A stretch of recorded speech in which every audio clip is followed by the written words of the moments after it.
حضرت شاہ نقشبند بخاری علیہ رحمہ نقشبندیوں کے امام ہیں، سرخیل ہیں، امام ہیں، مرشد ہیں۔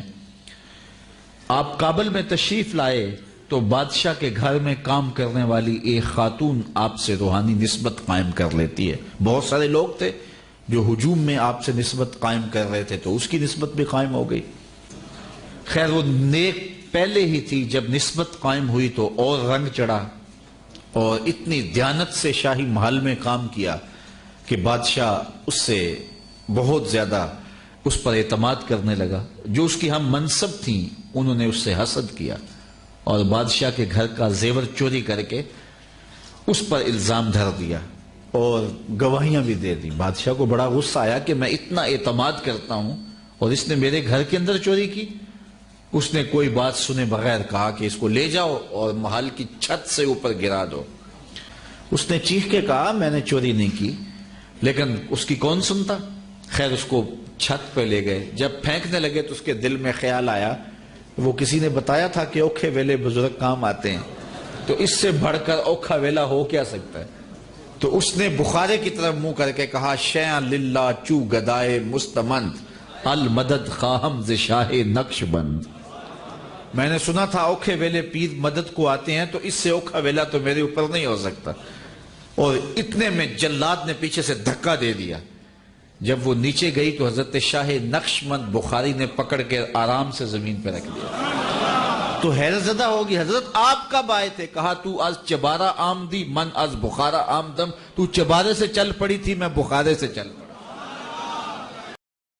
حضرت شاہ نقشبند بخاری رضی اللہ تعالیٰ عنہ ایک مرتبہ کابل میں گئے اور بڑا ہجوم جمع ہو گیا، بہت بڑا مجمع جمع ہو گیا۔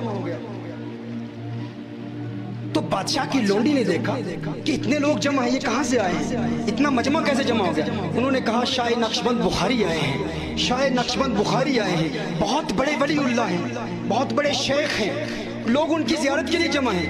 اس نے کہا یہ ولی لوگ کون ہوتے ہیں، یہ شیخ لوگ کون ہوتے ہیں، ان کو لوگ کیوں دیکھنا چاہتے ہیں، کیوں اتنے لوگ جمع ہیں؟ انہوں نے کہا، اس بندے نے کہا کہ دیکھ جب کوئی مشکل آتی ہے یہ مدد کرتے ہیں، اور جب انسان کے دل میں سکون نہیں ہوتا تو ان کی برکت سے اسے سکون مل جاتا ہے۔ اس نے کہا یہ تو بڑے فائدے کا سودا ہے، میں بھی جاتی ہوں، میں بھی بیعت ہو جاتی ہوں۔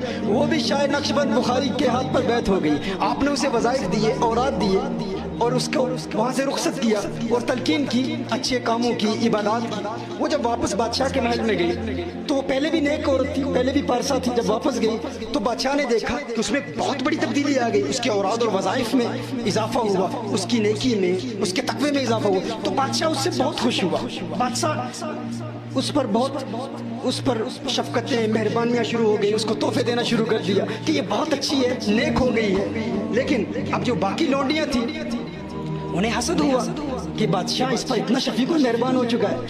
تو انہوں نے کیا کیا، انہوں نے اسے بدنام کرنے کے لیے بادشاہ کے محل سے کچھ زیورات چوری کیے اور بعد میں اسی سے برآمد کرا دیے، اسی کے کمرے سے برآمد ہوئے۔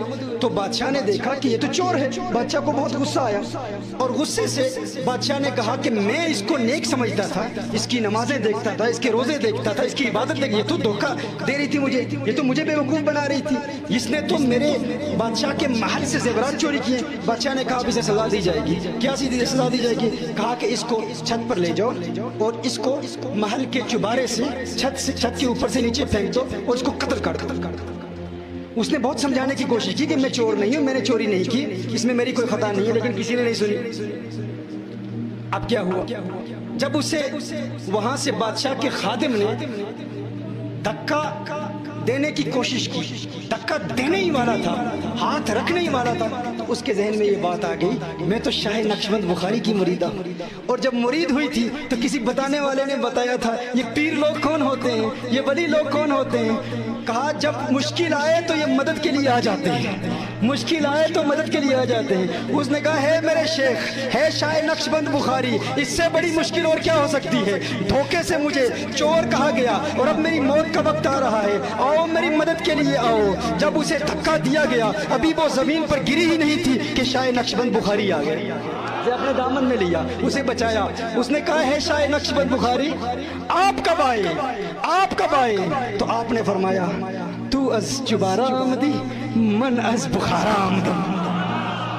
کہا آپ کب آئے, آپ کب پہنچے؟ کہا ہے موری مریدہ تو ادھر چبارے سے آ رہی تھی, میں بخارے سے آ رہا تھا. تو چبارے سے آ رہی تھی, تو وہاں سے کابل کی زمین پر گر رہی تھی, تو چبارے سے کابل کی زمین پر گر رہی تھی, تو وہاں سے اتری, تو وہاں سے گری, یہ تیری پرواز ہے, اور ادھر اللہ کے ولی کی پرواز کیا ہے؟ کہا تو ابھی کابل کی زمین پر پہنچی نہیں تھی, تیرا پیر تیری مدد کے لیے بخارے سے کابل کی زمین پر پہلے پہنچایا. یہ کہندے نے بزرگ بہت کام کرتے ہیں, بزرگ اڑ لیندے نے. اے سائبیریا بزرگ اڑ کے جا کے دس سکتے ہیں؟ اچھا یہ ساری چیزیں بعد میں شروع ہوئی ہیں. صحابہ کرام کے بارے میں آپ کو آلموسٹ زیرو واقعات ملیں گے, حالانکہ ادھر زیادہ ملنے چاہیے تھے. وہ زیادہ حقدار تھے کہ ان کو آئے دن زیارتیں ہوئی بھی ہوتی, آئے دن وہ واقعات. تو میں اس کو اسی پہ کنکلوڈ کرتا ہوں جو میں ایک اکثر بتاتا ہوں کہ صحیح مسلم میں حدیث ہے. بنو سلمہ نے ارادہ کیا کہ مسجد نبوی کے قریب شفٹ ہو جائیں. نبی الاسلام نے ان کو دیکھا تو آپ فرمایا کیوں؟ ان کا یا رسول اللہ اتنی دور سے چل کے آتے ہیں, جماعت کا مسئلہ ہوتا ہے. تو ہم نے کہا ہم شفٹ ہی ادھر ہو جاتے ہیں. آپ فرمایا جتنے قدم چل کے آتے ہو تمہیں ہر قدم پہ نیکیاں ملتی ہیں. تو انہوں نے مدینہ شریف میں مسجد نبوی قریب شفٹ ہونے کا ارادہ ترک کر کے واپس اپنے گاؤں میں چلے گئے, اتنے قدم چل کے آئیں گے.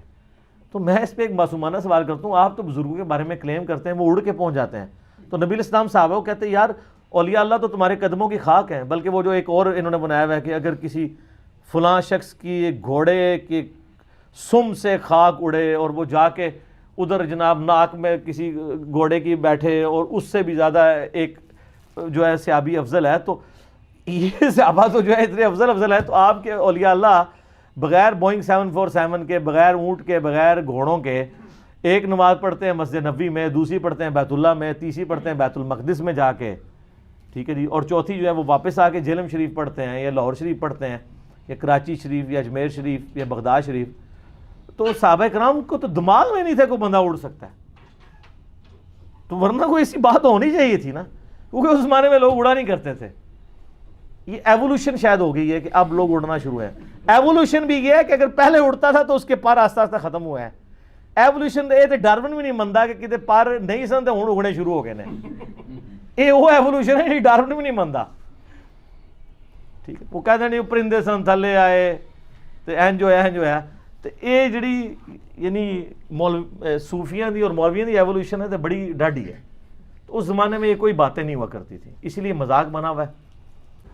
اڑنے والا مسئلہ ہی کوئی نہیں ہے. یہ اس طرح کے سارے بزرگ جو ہے نا, ان کو ہم جو ہے نا بوئنگ 747 پہ سوار کریں اور پائلٹ کو کہ تم ذرا پیراشوٹ سے نیچے کود جاؤ, اور جتنے اولیاء اللہ کے ماننے والے ہیں ان کو جہاز میں سوار کریں ساتھ, تو پھر ہم دیکھتے ہیں کون سا بزرگ ہے جو یہ جہاز لینڈ بھی کروا سکے. اس کو بھی چھوڑ دیں, جو اڑنے والے ہیں ان کو منار پاکستان سے پھینک دیں. میں آپ کو گارنٹی سے کہتا ہوں آپ چڑیا منار پاکستان سے پھینکیں نا وہ لینڈ کر جائے گی, بزرگ نہیں لینڈ کرے گا. تو اس کا مطلب نہیں اڑ سکتا. اے کوڑا ہے میدان چیک کر لینے. کہتے ہیں نا دنیا اولیاء اللہ سے خالی نہیں ہوئی ہے, تو کوئی ایک ولی تو ہوئے گا نا, لے آؤ. اور پاکستان میں تو ماشاءاللہ تھوک کے حساب سے قطب الاقطاب ہیں اور غوث زمان ہیں. جن کے اشتہاروں پہ غوث زمان لکھے ہوئے ہیں, کم از کم ان کو تو ایک دفعہ منار پاکستان کی سیر کرانی چاہیے. لیکن رسک ہے, پیراشوٹ باندھ کے اور طریقہ سکھا کے, تاکہ جب وہ زمین کے قریب پہنچنے والے ہوں تو فوراً پہلے ولایت سے توبہ کریں, پھر بٹن دبا کے جان تو بچا لیں, کیونکہ ہمیں پتہ ہے وہ شہید ہو جائیں گے. اور اس طریقے سے ان کو شہید کروانا اسلام کو مطلوب نہیں ہے کہ آپ ناحق لوگوں کو مروائیں. پیراشوٹ باندھیں ان کو کہ سر اگر آپ اڑ لیا تو آپ کی قسمت, اور اگر آپ اڑ نہ پائے تو یہ بٹن آپ نے دبانا ہے. تو انشاءاللہ تعالیٰ گوروں کا بنایا ہوا پیراشوٹ آپ کو بچا لے گا, آپ کی کرامت آپ کو نہیں بچا پائے گی, سب کا نہیں ہے. تو یہ عقل استعمال کریں میرے بھائیوں, ورنہ آخرت میں معاملہ بہت سخت ہونے والا ہے.